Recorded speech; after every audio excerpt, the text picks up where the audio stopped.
Hello, Pastor Nelson and friends. We're really glad that you are having a celebration. You deserve that. We're sorry that we can't be there. We just finished VBS, Sky VBS, and we understand that these things run on brain power, and you see they're not moving. So we're not held responsible for what we say at this moment, but we wanted to be sure and give you a chance to hear at least a little something of our appreciation. I am very thankful for all the years that I've gotten to work with you and gotten to know you, and thankful that you guys saw the need to hire someone in children's ministry, and have been very thankful for all the support we've had all these years in our children's ministry program. We appreciate that very much from you. And good luck on your retirement. Hope you catch lots of fish, get to do lots of traveling, all that good stuff. You do really deserve it. We'll miss you around here. Well, Lisa said, first what I wanted to say right away too is that I thank you for my position.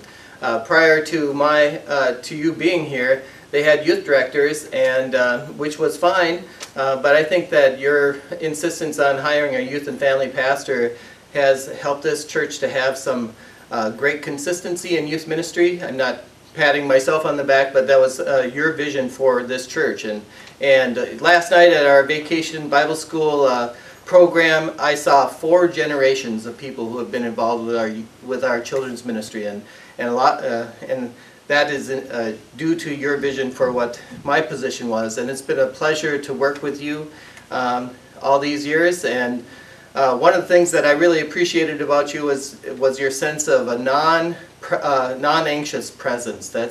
I knew that was a key thing in your leadership style, and I found that to be true in so many ways. That you had, even though there were maybe conflicts and difficulties and hard things to think about, you always gave a sense of peace. Sometimes the peace which passes all understanding, a sense of peace in the midst of that, and you showed your leadership through that, and I appreciated that. The other thing that that I appreciated was your conversion experience. That's what we call it.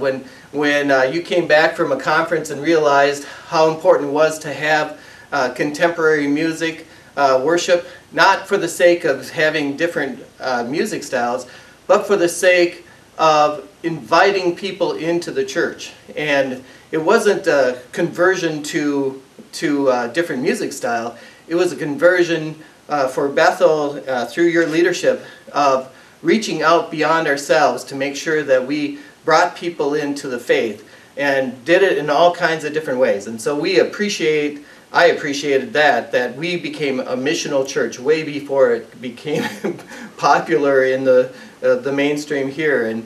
And we've been seeking to do that ever since in our youth ministry, in our children's ministry, in our outreach from Bethel. Everyone is invited to be a part of things, and all the many ways that that's happened. Wherever people had a passion for it, you encouraged them to do that. So I appreciate that, your conversion experience, and how that has led us in such a good way in these past years.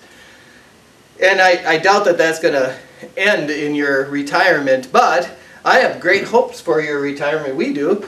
I've been listening to announcements from you for many years, over the 21 years, as you started worship services, and so we have discovered the secret of what you really wanted to do in life. And we've asked Bill to pull together some announcement video clips to help elucidate that. And what we discovered is that you secretly wanted to be a meteorologist. And so blessings on your watching the weather over the next years, as well as knowing whether it's a good time for fishing. But listen to these announcements and see that it is true. Good morning. Welcome to worship today.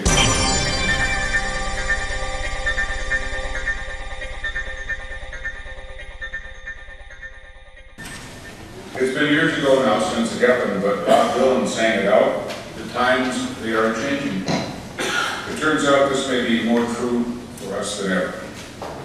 We've certainly felt it in the abrupt change that the weather has brought these last days.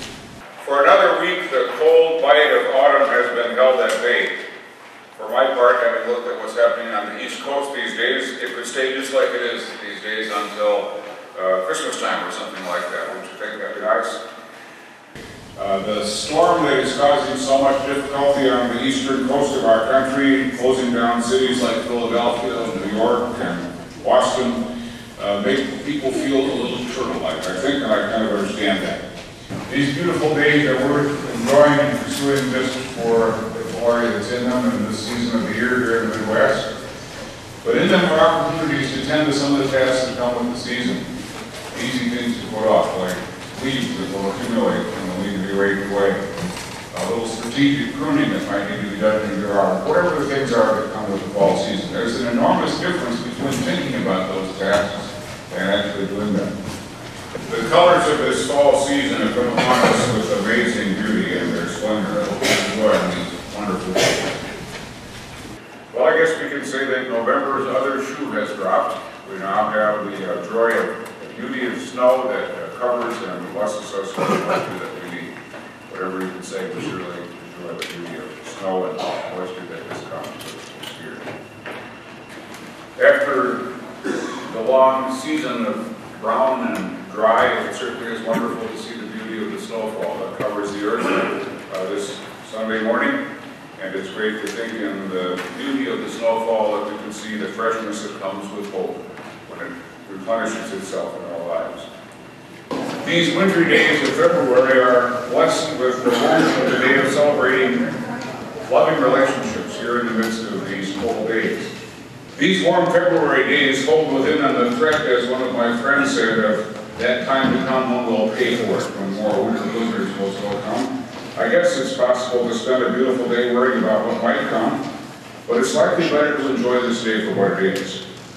It's time to take account of where we are. It's the end of February, at least the last weekend of February, so whether you've thought about it or not, we are today 2 months past the celebration of Christmas, and only 2 months from the 1st of May. So I guess we're doing a good bit of progress making our way through this winter season.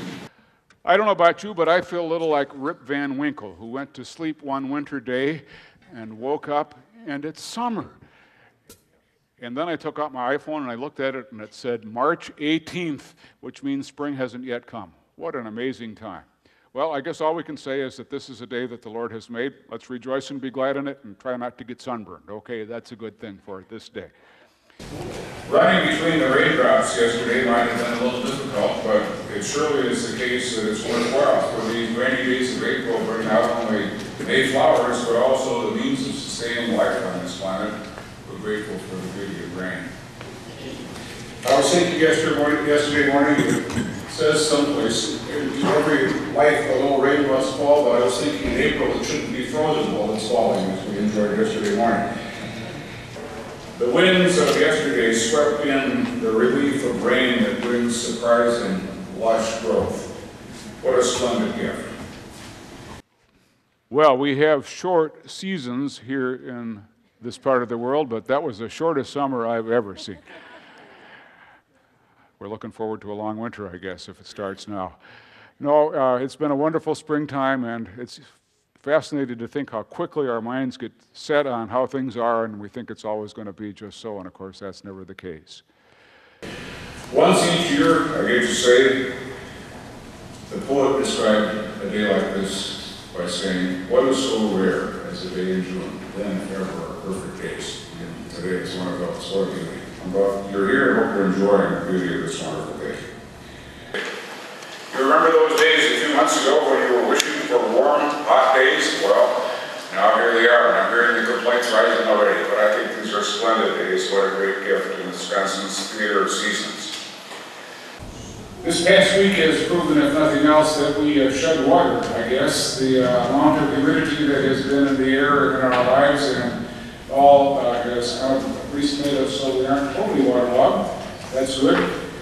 Wouldn't it be wonderful if all of the things that are missed in our lives and in the world would somehow be shed from us as well, so that they didn't weigh us down in the way that they so often do.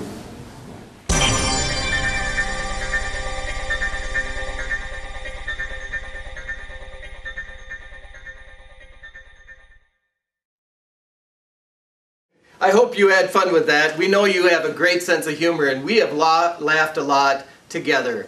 And I'm grateful to have someone who, in the leadership of our church, who like to laugh, because you know I like to laugh a lot too. And we have some traditional stories that we always share as part of discovering who Pastor Nelson was. And one of the great stories is when one of our bookkeepers, Becky Tapp's name shall remain silent. One of our bookkeepers noticed that Pastor Nelson had hair on his shirt, and she was picking up the hair, and one hair that she picked was actually still attached to his chest, and he went, "Oh!"